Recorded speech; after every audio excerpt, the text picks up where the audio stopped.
கடவுளுடன் காலை வணக்கம். புனித யோவான் எழுதிய நற்செய்தி 16ஆம் அதிகாரம் 20 முதல் 23 வரை உள்ள இறை வார்த்தைகள்.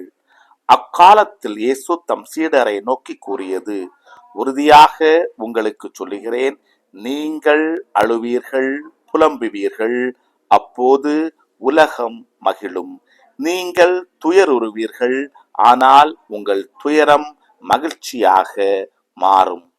பிள்ளையை பெற்றெடுக்கும் போது தாய் தனக்கு பேறு காலம் வந்துவிட்டதால் வேதனை அடைகிறார். ஆனால் பிள்ளை பெற்றெடுத்த பின்பு உலகில் ஒரு மனித உயிர் தோன்றியுள்ளது என்னும் மகிழ்ச்சியால் தம் வேதனையை அவர் மறந்து விடுகிறார். இப்போது நீங்களும் துயருறுகிறீர்கள், ஆனால் நான் உங்களை மீண்டும் காணும்போது உங்கள் உள்ளம் மகிழ்ச்சி அடையும். உங்கள் மகிழ்ச்சியை யாரும் உங்களிடமிருந்து நீக்கிவிட முடியாது.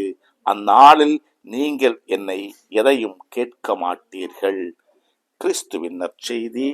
இந்த நாள் இனிய நாளாக அமைய வாழ்த்துக்கள். பல பல புதுமைகள், பெருமைகள், இனிமைகள் இறங்கிய நல்ல நாள், ஒரு நல்ல நாள், நம் தேவன் தந்த நாள். இது நல்ல நாள், ஒரு நல்ல நாள், நம் தேவன் தந்த நாள்.